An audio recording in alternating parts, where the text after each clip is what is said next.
So as a coach who specializes in leadership and communication, one of the most common aspects that I have noticed about people struggling with is the art of speaking in public without fear or anxiety.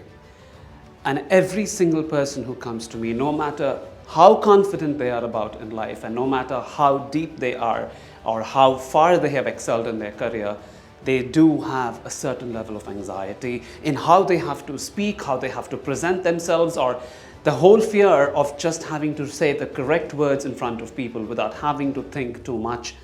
simply because they think that they're not good enough or not being perceived very good by the others. The only thing that I tell you is,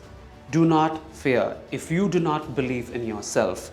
nobody else will believe in you. So before you ask other people to believe in what you say, to have faith in your words, and to start perceiving you differently, start thinking differently in your head.